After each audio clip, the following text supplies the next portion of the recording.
Still we put out an opinion poll.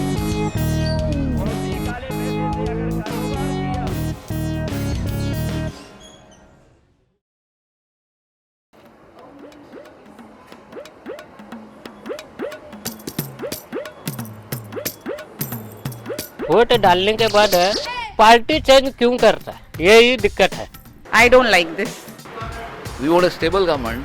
बताइए। वो सब मुद्दा इलेक्शन आने से ही आता है, मुद्दा इलेक्शन के बाद में खत्म होता है। But a MLA who is in the party, he goes to any party. He's a jumping frog. What are your prime issues as a Goan for this election? What we are looking at is a stable government. We have seen this casinos which has to be moved out from here and go to a place where it is more less populated. Prices are going very high, very fast. It should be, it should not be within a week, within a month. At least it should go, one price rate should go in at least for 1 year at least. Nothing about the rich people, but the middle class and the poor class is getting affected very much. We want a stable government. Plus, we want development. The development is happening in Goa. It's not that it's not happening. There are a lot of issues with it. But mostly during the time of election. Like 4 years, 4.5 years, they just move here and there. And last 6 months, a lot of works happen in this. And then we have got roads were the issue for so many years. Now it has been this substandard constructions of bridges which are new development which has been coming in. But construction is very substandard and all that. अभी जो रोजगार योजना है, ये ऐसा जो गरीब लोगों का है ना, अगर अच्छे से अच्छा रोजी मिला तो बहुत अच्छा है। अभी वो कोरोना काल में लोगों का बहुत सारा हालत खराब हुआ। अभी जो इलेक्शन आए के बाद में, इलेक्शन जाने के बाद में कोई भी देखता भी नहीं। Plus employment is a very big issue in Goa, where our Goan people are not getting enough employment and not getting the proper this. See, there are no elections actually. We want a good party here who can really work for our Goa, and especially we want our boys, the people who are there for a recruitment of jobs, which are not happening for last 10 years. So I basically think any party which comes, they have to think for our Goa and our people of Goans. Basically, our motto of Goans is jobs and the cleanliness of Goa, because all this about this, Cleanliness. cleanliness of Goa. There's one thing that Goans feel very tired of, the fact that most MLAs shift parties from Congress to BJP, BJP to back to Congress. What do you think about that? Vote डालने के बाद party change क्यों करता है, यही दिक्कत है। Basically, see, now if any independent candidate is there, he is free to go to any party. But a MLA who is in the party, he goes to any party. He's a jumping frog. We should not vote him. Simple. हम लोग यहाँ पे vote डालेंगे, सिर्फ party को हम लोग नहीं डालेंगे, क्योंकि हमारा जो लोकल एमएलए है उसका मुंह देख के डालेंगे हम लोग, क्योंकि वो जिधर भी जाएगा, कांग्रेस, बीजेपी, टीएमसी कोई भी रहेगा, हम लोग उसके पास जाएगा। नहीं, हम भी तो बहुत थके हुए हैं कि जो भी ऐसे जिसको बंदर कहा जाता है, एक डाल से दूसरे डाल पे जंप मारते हैं, तो उनको तो घर ही बेचना चाहिए। पहले तो जो पार्टियां इनको टिकट भी दे रहे हैं, तो उन पार्टियों को भी उनको मेरे ख्याल से मतदाताओं से अपील है कि उनको वोट ना करें, एक क्लीन इमेज वाले, साफ सुथरे उनको वोट दिया जाए। आमच्या ऑडियन्स करता एक प्रश्न विचारतोय, थोडा लाईट प्रश्न आहे।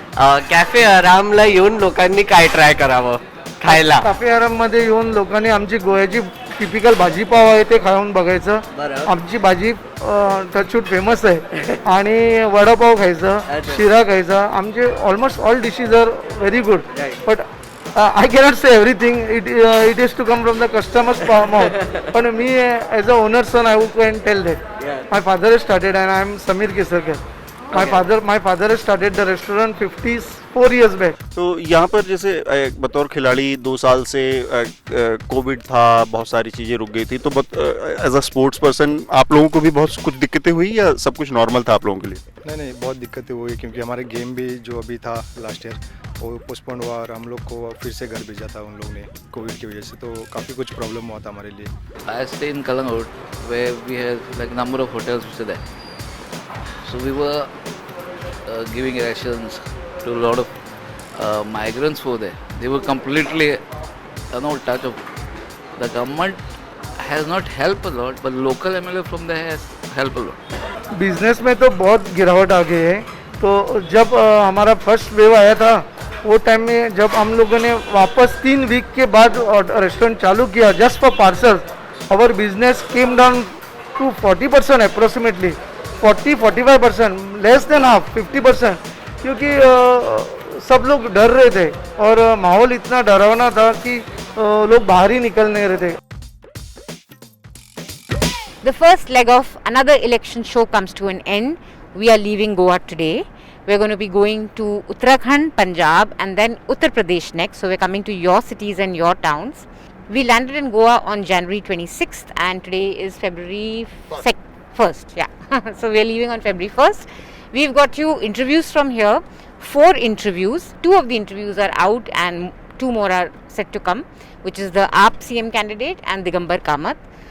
We have a story on mining, a very detailed look at the problem of mining and this promise that all parties are giving that we're going to restart mining. So very detailed, deep dive ground report on that is coming out soon. And of course we had that really fun video from Amit Shah's public meeting. So I hope you caught all that. Apart from that, the morning shows, we've had some fabulous guests from Goa who have given us such deep insights into the state's politics. So check out all the morning show episodes from Goa. I hope you find them as enriching as we found them. Since we're leaving, I think it's a good time to wind up a bit about what we thought what was key issues this election, what we thought the Goan voter was thinking of in the run-up to casting their vote, and which party we're not going to predict and tell you which party will win or not, but we can tell you a little bit of what's working for which party. So do you want to start, Atul, and then we can go to Meghnad and we can end with me because I've talked too much. तो गोवा में मतलब जितना 3-4 दिनों में 5 दिनों में हम लोगों ने लोगों से बातचीत की, जर्नलिस्ट से बात की, पॉलिटिशियन से बात की और उससे ज़्यादा आम लोगों से जो बातचीत में एक वो था कि कहीं ना कहीं बीजेपी जो 10 साल से बीजेपी यहाँ की पावर में थी गोवा के, तो उसको लेकर लोगों के एक अंदर थोड़ा सा नाराज़गी है, यानी एंटी इनकम्बेंसी है बीजेपी के लिए। तो उससे पार पाना बीजेपी के लिए थोड़ा शायद मुश्किल हो।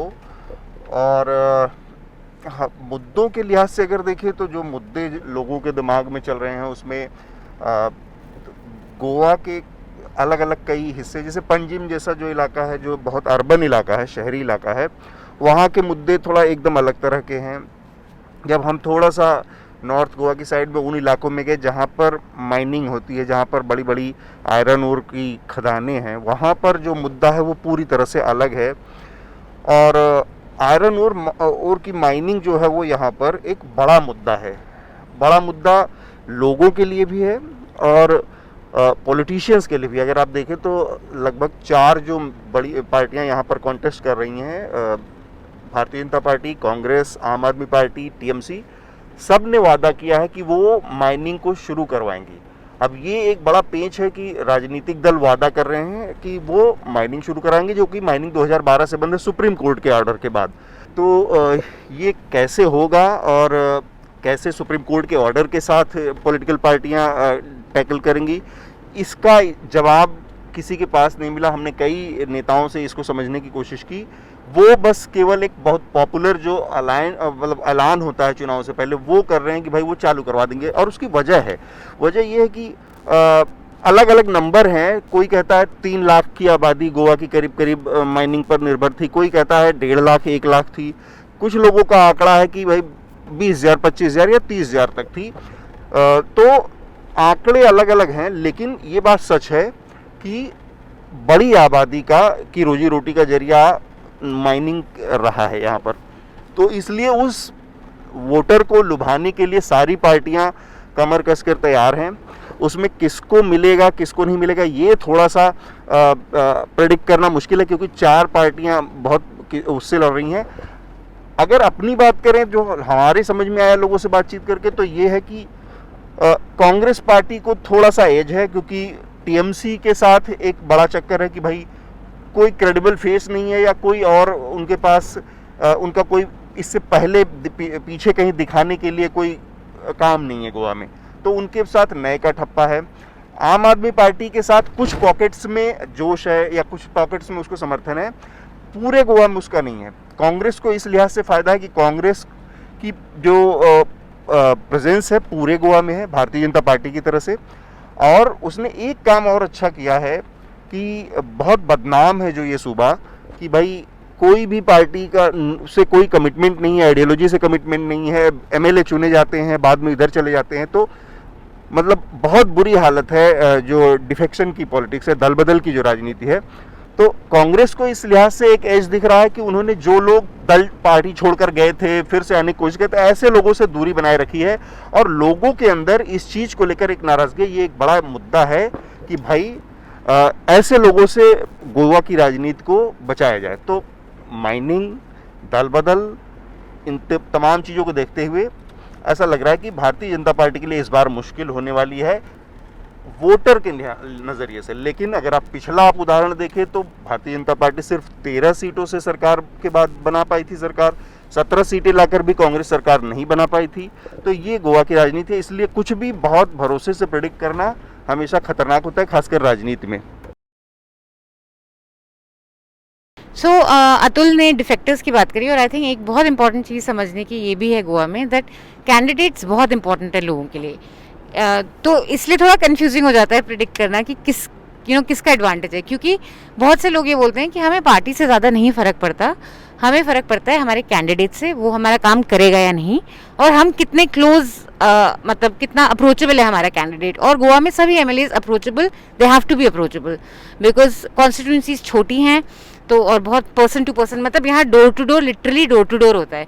और स्टेट्स में डोर टू डोर मतलब कि आपने 5 घर 10 घर 20 घर कर लिए, यहाँ पे लिटरली पॉलिटिशियंस एक घर से दूसरे घर जाते हैं अपने वोटर्स को बताने के लिए कि हम आपका काम करेंगे। तो अगर वोटर्स को लगता है कि भाई ये एमएलए मेरा काम अच्छा करेगा तो ठीक है, कांग्रेस से बीजेपी में गया तो कोई बात नहीं, ये हमारा काम कर रहा है, हमको कोई प्रॉब्लम नहीं है। तो इसीलिए डिफेक्शन ईजी भी हो जाता है। एक मुझे लगता है बीजेपी का एडवांटेज ये है, एक बहुत ही साइकोलॉजिकल वॉरफेयर तो नहीं कह सकते यार, एक साइकोलॉजिकल कोऑप्टिंग है जहाँ पे लोग थोड़े से, उनको लगता है कि कुछ भी हो जाए आएगी तो बीजेपी की सरकार, क्योंकि मसल पावर उनके पास है, मनी उनके पास है। तो उनको तो इससे जो होता है फेंस सिटर्स जिनको नहीं पता कि कहाँ करें, उनको अगर लगेगी कि भाई बीजेपी पावर में आई तो वो बीजेपी कमल पे बटन दबा देंगे।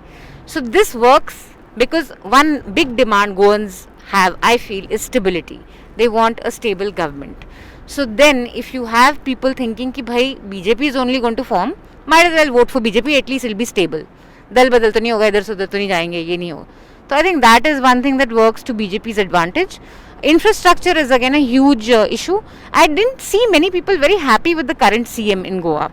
There's a lot of respect for Parrikar from across religions, from across leanings.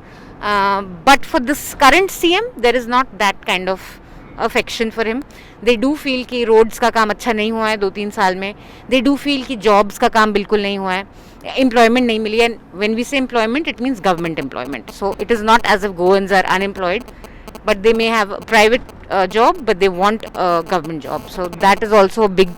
As Manisha said, unemployment is a big factor here. हमारे जो गेस्ट आए थे मॉर्निंग शो पे, संदेश प्रभुदेसाई, उन्होंने भी ये एक पॉइंट आउट किया कि ऐसे नहीं है कि गोवा के लोग पूरी तरह से अनएम्प्लॉयड है, वो अभी भी छोटे मोटे काम कर रहे हैं, लेकिन उनको सबको गवर्नमेंट जॉब्स चाहिए। तो इसी हिसाब से 2 पार्टीज़ ने अभी तक मैनिफेस्टोज लॉन्च किए हैं, टीएमसी एंड आम आदमी पार्टी। कांग्रेस का 2 तारीख को आएगा, so you can keep a watch on that. BJP का अभी तक मैनिफेस्टो कब आएगा क्या आएगा मुझे पता नहीं, लेकिन उन्होंने भी थोड़े से लूज प्रोमिसेस किए हैं। सबसे बड़ा प्रॉमिस जो कि अतुल ने भी बोला, माइनिंग शुरू करने का है। टीएमसी ने बोला है कि 250 दिन में माइनिंग शुरू करेंगे, बीजेपी ने कहा है कि 6 महीनों में माइनिंग शुरू करेंगे, और कांग्रेस ने कोई टाइमलाइन तो दी नहीं है कि कैसे करेंगे, और आम आदमी पार्टी ने भी कहा है कि वो माइनिंग शुरू करेंगे, उन्होंने भी फिलहाल कोई टाइमलाइन वैसे दी नहीं है। आम आदमी पार्टी एक एडिशनल प्रॉमिस है कि जब तक माइनिंग शुरू ना हो तब तक वो 5,000 रुपये महीना जो भी माइनिंग पर डिपेंडेंट है उनको देंगे। आम आदमी पार्टी ने एक्चुअली अनएम्प्लॉयमेंट को एड्रेस करने के लिए काफ़ी हद तक एक बेसिक इनकम की तरफ अलग अलग ग्रुप्स को पैसे देने का फैसला किया है। उन्होंने कहा है कि अनएम्प्लॉयमेंट का वो 3,000 रुपये देंगे और 1,000 रुपये प्रति माह वो लोग औरतों को देंगे। और वैसे ही कांग्रेस ने भी कुछ प्रॉमिस किया है, सॉरी टीएमसी ने भी प्रॉमिस किया है कि वो 5,000 पर महीना अडल्ट वेमेन को देंगे। राहुल गांधी ने एक लूज प्रॉमिस किया था कि डिजर्विंग फैमिलीज को वो 6,000 रुपये प्रति महीना देंगे, which comes to around 72,000 rupees annually. ये ओवरऑल जो मैनिफेस्टोज निकले हैं उसमें उन्होंने ऑब्वियसली फ्री इलेक्ट्रिसिटी की बात की है, 300 यूनिट तक फ्री इलेक्ट्रिसिटी, वाटर। टीएमसी और आम आदमी पार्टी ने दोनों ने प्रॉमिस किया है। और हेल्थ कार्ड का एक जो वेस्ट बंगाल में उनका एक पॉपुलर स्कीम है ममता बनर्जी का, वो यहाँ पे भी वो इम्प्लीमेंट करेंगे, उन्होंने ऐसा प्रॉमिस किया है। तो अभी तक तो पूरे मैनिफेस्टोज आए नहीं है, 14 तारीख से पहले हमको पूरा पिक्चर पता चलेगा कि कौन क्या प्रॉमिस कर रहा है और कौन सा क्या रेजोनेट होगा। एक बहुत इंटरेस्टिंग चीज़ यहाँ पर है कि हमने दिगंबर कामत से भी पूछा ये सवाल और आम आदमी पार्टी के कैंडिडेट से भी पूछा ये सवाल कि आप ये ऐसे प्रॉमिसेस तो कर रहे हो पर आपने बजट फैक्टर इन किया है कि नहीं किया है। तो उन्होंने एक लूज बता दिया है कि हाँ हमने किया है। जैसे आम आदमी पार्टी के कैंडिडेट ने बोला कि 600 करोड़ से ज़्यादा खर्चा नहीं आएगा, 1,000 करोड़ से ज़्यादा खर्चा नहीं आएगा सब कुछ देने में। तो वो एक इंटरेस्टिंग है कि कौन से पार्टी ने एक्चुअली थॉट थ्रू प्रोमिसेस किए हैं और कौन से पार्टी ने ऐसे ही प्रोमिसेस कर दिए हैं without really thinking of the policy implications. और मेरे हिसाब से अगर हम बात करें कि क्या होने वाला है, प्रेडिक्शंस नहीं करूँगा। आई फील लाइक यंग लोग जो है those are looking for some new alternatives and I feel like Aam Aadmi Party has an edge there, but again फिलहाल predictions तो नहीं करेंगे कि कौन जीतेगा क्या जीतेगा, but एक बहुत क्लियर हो गया है कि यहाँ पर जो यंग लोग हैं बहुत छटपटाहट है उनमें and they want a new fresh alternative। तो वहाँ पर शायद आम आदमी पार्टी को थोड़ा सा एज हो सकता है। अब कितने सीट मिलेंगे देखना पड़ेगा, बट यहाँ पर बीजेपी के खिलाफ नाराज़गी दिख रही है।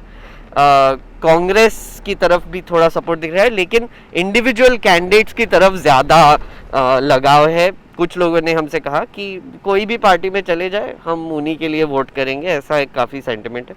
छोटा स्टेट है तो लोगों का एक कैंडिडेट की तरफ एक पर्सनल टच भी रहता है, तो इंटरेस्टिंग इलेक्शन होगा। So that was our offering to you from Goa. I hope you like it. Please send us your suggestions. Tell us what you want to do in the next states. We are going to be heading to Uttarakhand. So tell us what you want us to cover. Is there a place you want us to come to? Is there an issue you want us to bring up? Same for Punjab and same for Uttar Pradesh. Uttar Pradesh will be. I know a lot of you have said ki why aren't you in UP? Why aren't you in UP? We will be covering UP elections, of course, obviously. This will be towards the latter phases of the election. So tell us what you want us to talk about and stay tuned. Keep watching another election show. सब देख लिया, अब ये देखिए।